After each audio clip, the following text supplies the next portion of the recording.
noches, bienvenidos a esta casa, a nuestro hotel. Esta noche, el tema de la semana, lo que ha sucedido la semana, 6 de agosto, felicidades a todos los bolivianos, 190 años de independencia de nuestro país. El presidente Evo Morales ha dado, como es costumbre, su informe de gestión, el discurso presidencial.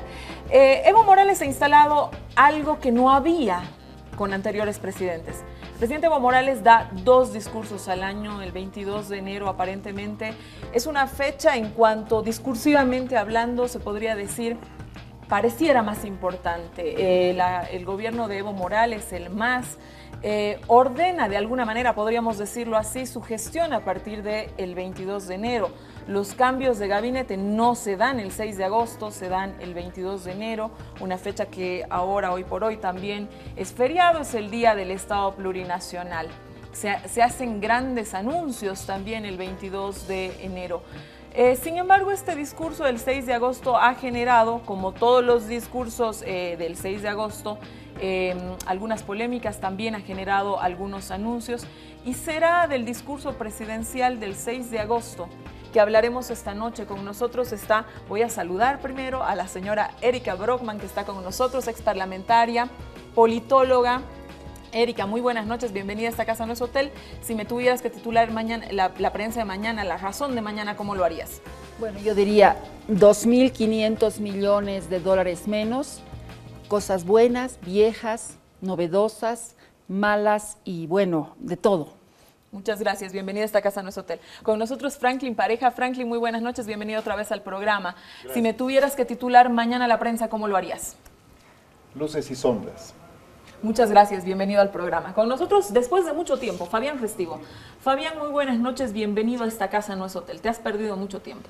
Sí, me he perdido un poco, pero me he encontrado, lo cual no está del todo bien, pero va. Bueno, muchas felicidades. Hoy día te has enterado que vas a ser abuelo y te felicitamos. Sí, era lo que me faltaba. Ya tenía las canas, la panza, la edad, así que contento con eso. Titúlame la prensa de mañana. Avanzamos contra los militantes del vaticinio. Con nosotros esta noche también Adolfo Mendoza. Adolfo, bienvenido, muy buenas noches, bienvenido otra vez a esta casa, a nuestro hotel. Si tuvieras que titularme la prensa de mañana en relación al discurso presidencial, ¿cómo lo harías? De políticas de gobierno a políticas de Estado. Muchísimas gracias, bienvenido. Bueno, iniciamos este programa. Franklin, esta semana te he escuchado dar bastantes declaraciones en cuanto al tema del discurso presidencial. Señalaste que era un discurso desordenado y al que te había parecido algo vacío. A ver, dinos, ¿qué es lo que te ha disgustado del discurso presidencial? ¿Por qué? Hazme una argumentación de por qué esas críticas. ¿Qué es lo que se espera de un discurso presidencial? ¿Cómo se ordena un discurso presidencial? ¿Cuáles serán las expectativas? Gracias. Un saludo muy cordial a los panelistas. A ver, yo dije que es desordenado, pero no dije que es vacío.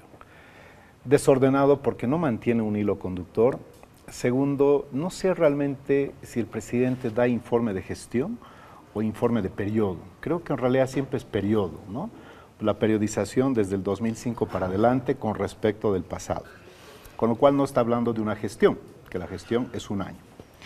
Segundo, hay una mezcolanza que no sigue un hilo conductor en cuanto a la mezcla constante de políticas sectoriales y de resultados de políticas sectoriales. Y por supuesto, siempre con la impronta de internalizar la revalorización del proceso de cambio y terminar con el cierre ideológico del anticapitalismo o antiimperialismo. Pero yo creo que esa es la forma, El fondo es otra cosa. El fondo para mí tiene algunas aristas que nos están mostrando una primera manifestación en sentido de que los astros ya no están alineados en favor, como se han alineado el 2005. Primera vez que se reconoce que los precios influyen en la gestión, porque siempre se dijo, siempre dicen que los precios y los precios, pero esta vez sí se dijo los precios. Aparte se habló de un boicot, ¿no? O sea, se habló de un boicot, que siempre hay una conspiración de factores exógenos y fuerzas externas, pero no se habló nada de ese boicot cuando estaban también los precios bastante altos, casi que en el periodo de los últimos 30 años no hubieron ese tipo de precios. Indudablemente que los datos macroeconómicos han sido muy buenos, porque creo que obedecen a una selección cuidadosa de datos que nos muestran que el país en términos de datos macroeconómicos están bien. Pero aquí yo creo que hay una gran confusión, es decir, realmente no entiendo por qué el gobierno maneja de una forma tan insistente la variable macroeconómica del crecimiento económico y no se enfoca más bien en la variable del desarrollo económico o del desarrollo. Porque finalmente, en términos de comparación con discursos de otras gestiones, con otros presidentes, es exactamente lo mismo. Los presidentes también antes decían el PIB per cápita, el PIB nominal, la cobertura, es decir, el empleo, en fin. Pero no hay una novedad cuantitativa en cuanto al enfoque del discurso. A mí me gustaría que se hable, por ejemplo, cuánto de impacto se tiene en los movimientos indígenas en el tema de inclusión. Cuánto de calidad de empleo se ha dado, cuánto de industrialización se ha avanzado, cuánto de competitividad y productividad se ha generado con las empresas ahora, estas que son, es decir, estas de nueva creación.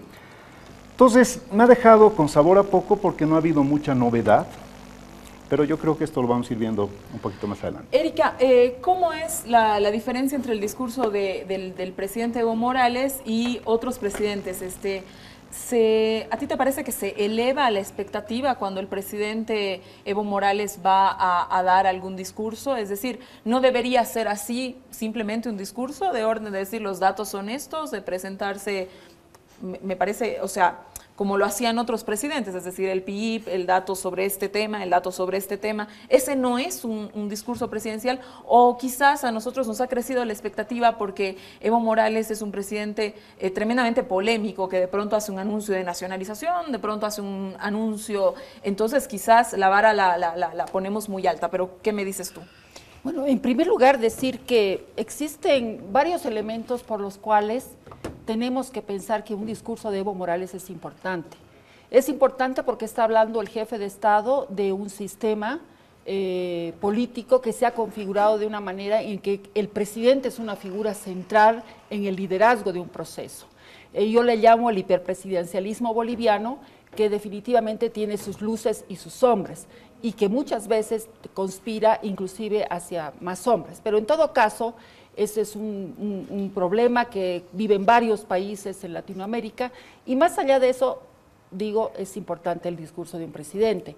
Me ha parecido interesante que le hayan dado un poco más de importancia a un discurso del 6 de agosto, como que de alguna manera el 6 de agosto estaba ya languideciendo en jerarquía respecto al otro discurso de enero. Creo que la República, en el sentido estricto de la palabra, sigue vigente en términos de avisorar este sincretismo entre el diálogo entre los libertadores, Simón Bolívar y Sucre, y bueno, los libertadores y los rebeldes indígenas. Como que hay un mayor sincretismo y se va decantando esa fisura y esa contradicción que originalmente se veía. El otro elemento que quiero señalar es que evidentemente las cifras macroeconómicas sería un error político no mencionarlas en un contexto como el nuestro. Lo nuevo es que el presidente por primera vez ha reconocido que vamos a recibir 2.500 millones de dólares menos este año, hecho que no es poca cosa. No es poca cosa considerando que hace mucho tiempo se hablaba del famoso blindaje. Yo creo que Bolivia está mejor equipada que en el pasado para enfrentar estos ciclos de los mercados internacionales de los recursos naturales, pero sin embargo me preocupa que no se haya profundizado en cómo salir de este clivaje, de esta suerte de dependencia de un 80% de dependencia de los recursos naturales. Y el segundo elemento que quisiera puntualizar y simplemente para polemizar es de que más allá de estas cifras macroeconómicas que nos muestran más equipados y un presidente más optimista respecto al futuro, me preocupa las señales que se han dado o las ausencias respecto al sector productivo y económico. Me estoy refiriendo a que hoy día varios fabriles han manifestado su preocupación por el cierre de empresas, el malestar de Potosí, las primeras señales que se han dado para demostrar que nuestro producto de oro agropecuario, el tema de la quinoa, está bajando. Y esa era la esperanza, digamos, alternativa del occidente. La economía campesina está en crisis. O sea, algunas respuestas que nos podría dar vis a vis a la estrategia que hay que diseñar en este futuro, en el cual hay que, bueno, no ajustarse los cinturones como el pasado, sino enrumbar una ruta hacia esa agenda del 2025 mucho más priorizada, acotada a los temas estratégicos del desarrollo nacional que no necesariamente son crecimiento. Adolfo, a ver, hubieron dos discursos, el del vicepresidente fue un discurso evidentemente más corto, el del presidente, pero me llamó algo la atención. El vicepresidente señala muy enfáticamente que que todas las acciones que el Estado plurinacional estaría haciendo, que el gobierno del MAS estaría haciendo, son camino al socialismo. Esta frase, que me parece tremendamente importante, no la repite luego Evo Morales. ¿Qué podemos entender por eso? Son dos vertientes discursivas dentro del propio MAS. ¿Por qué el presidente no vuelve a señalar algo tan importante que dice el presidente o el vicepresidente, como es el modelo de país? O sea, estamos camino al socialismo. Eso no lo repite el presidente. Explícame por qué. ¿Existe algún tipo de discusión así interna dentro del partido?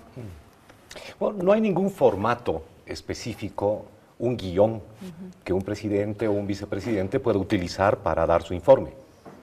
Los formatos varían, entonces exigirle una u otra cosa al vicepresidente o al presidente es algo que está fuera de lugar. Lo cierto es que hay un elemento central de cualquier discurso, acá, en nuestra historia política o en el resto de los gobiernos democráticos, referirse a lo común y ver cómo estamos marchando o cómo está marchando un país respecto de asuntos que tienen que ver con el bien común. Esta es una muy buena precisión, creo, para hablar de las diferencias entre el discurso del vicepresidente y del presidente, pero también para dejar de lado aquella crítica antojadiza en la que se menciona que el presidente solamente se compara con el periodo neoliberal, es decir, compara datos de antes del 2005 con datos de después del 2005. Yo tengo aquí el discurso del presidente, salvo que hayamos visto otros discursos y no el del presidente, el del 6 de agosto. Si me sigue la pantalla, aquí está la lámina de la exposición del presidente sobre el Producto Interno Bruto. Todo lo que está en rojo es antes del 2006. Y a partir de lo azulito, 2005, y aquí está 2006 para adelante. Hagamos nada más, en términos analíticos, la siguiente precisión. Más allá de la comparación con los periodos neoliberales, comparemos lo que ocurre entre el 2005 y el 2010, un quinquenio, respecto del otro quinquenio. Y lo que podemos notar es que es el presidente el que se ha superado a sí mismo. El país ha superado los logros en términos, en este caso del Producto Interno Bruto, del periodo 2005 al 2010. Eso fue superado del 2010 al 2015. Antes del 2010 no se podía hablar de un Producto Interno Bruto de más de 2.000 millones de dólares. Después se habla así de 2.000 millones de dólares y llegando a 3.000. Y eso se repite en absolutamente todas las otras láminas que podemos encontrar. En la inversión pública, que no es un dato menor, aunque sea también macroeconómico, podemos encontrar exactamente la misma diferencia. Del 2005 al 2010, las cifras están muy bajas y del 2010 al 2014, la cosa es totalmente distinta. Es decir, es un gobierno, es un país que ha superado asimismo una primera gestión gubernamental. Esta es una precisión, creo, importante a la hora de evaluar los discursos. Pero tú me preguntabas respecto de si existe o no alguna diferencia entre el discurso del vicepresidente y el discurso del presidente. Siempre existió una diferencia porque el vicepresidente es además presidente de la Asamblea Legislativa y toca otros temas. Y para nadie es novedoso que ellos en el fondo se distribuyen el trabajo. Claro, Hay algunos agoreros, hay algunos que dicen, de pronto esto está implicando que el vicepresidente está alejado del presidente. No, los dos señores como junta coordinan sus discursos, se dividen el trabajo. No hay ninguna desconexión entre ellos y esto lo podemos comparar año tras año. Más bien, habría que valorar la manera en que ellos se distribuyen el trabajo y no tener un vicepresidente que, como en otros países y a lo largo de nuestra historia política en Bolivia, le serrucha al presidente. Fabián, a ver, haciendo un poco mención a un tema que ha tocado Franklin, a algo que también ha señalado Erika, pero que viene en concordancia con lo que hemos escuchado en los medios de comunicación. Por ejemplo, el diputado Quispe señaló que habían muchísimas ausencias dentro del discurso del presidente. Una de estas ausencias, él decía, era, por ejemplo, el tema indígena. Días atrás a eso, hemos visto que en periódicos hubieron titulares que señalaban que el presidente había dicho que la reserva moral del país ya no eran los indígenas. Esto, digamos, a colación de lo que ha dicho el diputado Quispe y de algunas ausencias que se hayan notado dentro del discurso del presidente, ¿el MAS ha abandonado la agenda indígena? Yo, a ver, voy a ordenar un poquito tu pregunta. Yo no podría decir lo que está haciendo el MAS. Suelo pensar desde mí, me resulta un poco más cómodo con algunas cosas que conozco y con lo que calculo que es un espectro de ignorancia bastante grande. Lo que dijo el diputado de que no habló de eso tampoco se refirió a la bomba de Hiroshima ni a la enorme cantidad de vitamina que tiene la pata del cangrejo. O sea, siempre hay algo que se dice y hay algo que no se dice. El trabajo de la oposición permanentemente, decía la vez pasada inclusive, es poner al presidente en el juego del tigre. Si te quedás, el tigre te come, y si corres, el tigre te agarra. Entonces lo que no falta sobra, y lo que sobra no falta. Y claro, uno no puede hablar de todo, porque cuando hablan de todo dicen habló demasiado, y cuando da datos dice no dijo lo que va a pasar, y cuando dice lo que va a pasar dice que no dan datos. Esto corresponde dentro de la oposición a un ejercicio muy perverso de la mayéutica permanente, y esto está bien, es lo que hacen. Que el presidente haya dicho que si es que el presidente dijo que los indígenas ya no son la reserva moral, puedo suponer, suponiendo que aquello es lo que dijo, que el presidente se debe haber enojado con alguien por algo que sucedió y en su enojo dijo lo que dijo.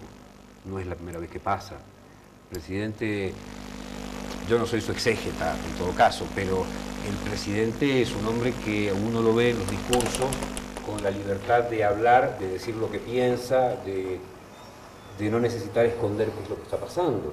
Sí creo que al interior del movimiento al socialismo, tal como su nombre lo indica, es un movimiento, es un instrumento político, y por lo tanto no funciona igual que un partido.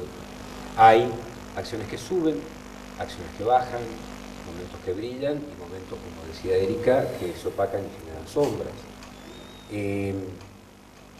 10 años en la vida política de un país es muy poco tiempo y esto genera unos movimientos permanentes, unas renovaciones permanentes y si bien genera una enorme cantidad de avances, que es una de las cosas que yo veo en el discurso del presidente, también en las cuestiones sociales, humanas y políticas, seguramente genera retroceso. La justicia es un caso para nosotros muy claro.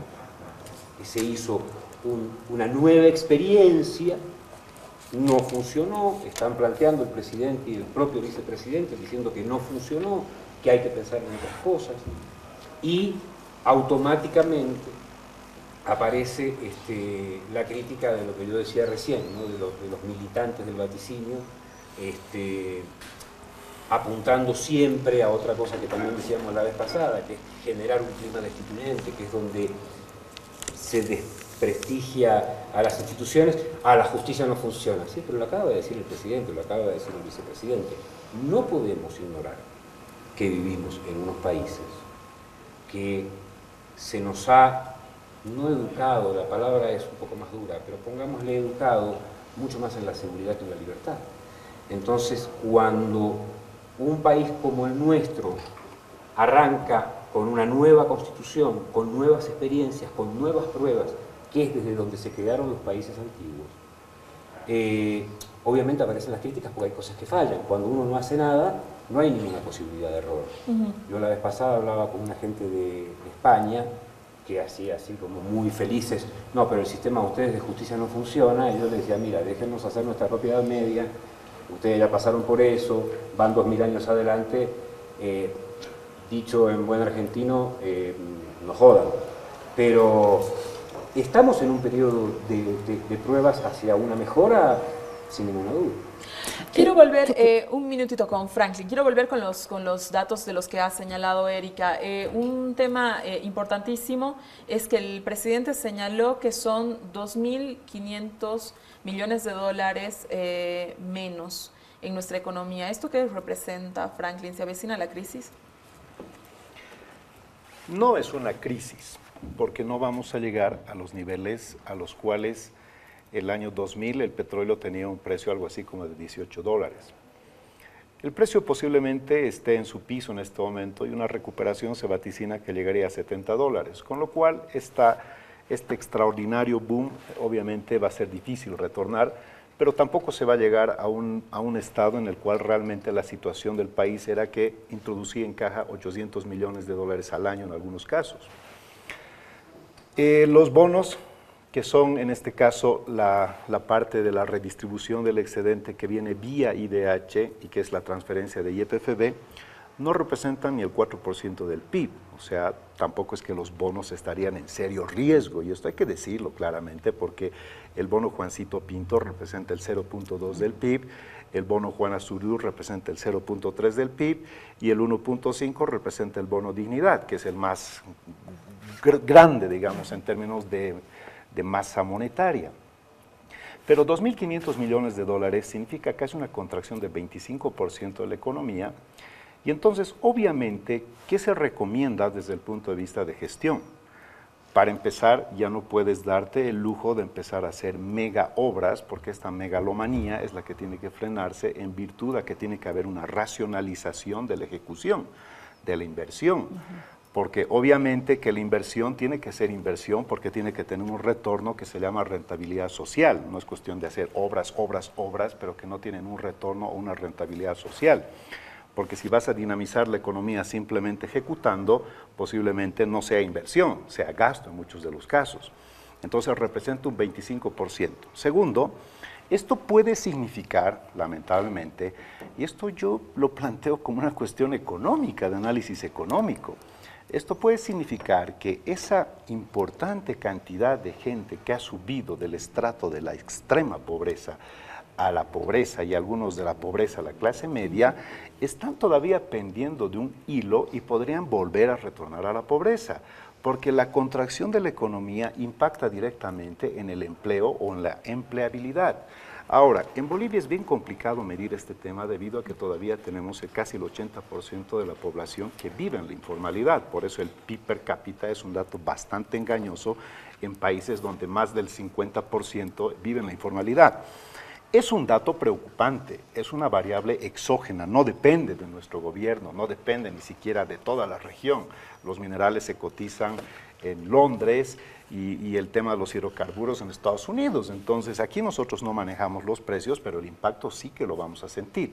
De hecho, en la actualidad, el tema de las materias primas ya ha generado más del 30% de decrecimiento. Lo que pasa que en cajas todavía tenemos suficiente volumen de capital para pasar holgadamente este año, y yo creo que inclusive podríamos llegar hasta el primer semestre del próximo año. Pero son 2.500 millones de dólares, 25% de contracción. Decir que eso no va a impactar, eso entra un poco en el campo de la retórica, más que de la realidad, ¿no? Sobre el mismo tema, Erika, a ver, ¿cuánto, haciendo una simple proyección, porque es, a ver, el presidente nos anuncia que hay 2.500 dólares menos, 2.500 millones de dólares menos en ingreso, pero pareciera que el ministro Arce tiene razón cuando dice que la economía está blindada, porque uno sale a la calle, uno no ve una situación de crisis personal ni en la calle, es decir... Crisis es una palabra inadecuada y personalmente, antes de referirme a lo que ha estado refiriéndose Franklin de una manera más precisa en términos de números, yo quiero apelar a una frase que ha hecho Fabián. Me parece que hay un tema central en el discurso que vale la pena señalar, y se refiere a esto de la reserva moral. Es evidente, Fabián, creo que tú has subestimado la declaración del diputado Quispe. El diputado Quispe, me parece que cuando señala esto de que se ha abandonado la indígena, yo creo que cuando el presidente dice en algún discurso, no me toquen a los movimientos sociales, hay que censurar la corrupción porque hace alusión a la corrupción, él habla de que los movimientos sociales, que son organizaciones sociales adscritas, además fundacionales del movimiento, del instrumento político de soberanía para los pueblos, cuando él dice los indígenas ya no son reserva moral de un proceso, yo creo que es correcto, porque no creo que ningún proceso político deba asentarse sobre la creencia y la premisa de que hay un sector que es reserva moral de algo. O sea, se ha demostrado que frente al poder todos somos de carne y hueso, todos somos vulnerables, que el tema del fondo indígena interpela precisamente a esa visión ética que se estaba instalando como algo inamovible. Volviendo al terreno de la realidad política, el presidente está reconociendo aquello, pero tiene razón al decir no me toquen mis movimientos sociales, no me toquen. Pero creo que es hora de replantear el rol de las organizaciones sociales frente al poder político, porque un movimiento social se posicionó muy fuerte generando cambios en la política. Ahora es parte de la estructura del poder, es parte del cambio, de la ampliación de la representación democrática en este gobierno, en este ciclo. Entonces, yo quisiera simplemente decir que es muy peligroso y conlleva muchos riesgos y deformaciones democráticas el que pensar que hay un sector que es reserva moral. Los indígenas son tan humanos, pueden caer en la corrupción, pueden caer en el prebendalismo clientelar, pueden actuar de una manera absolutamente sumisa, así como pueden ser grandiosos en términos de el ejercicio de su ciudadanía.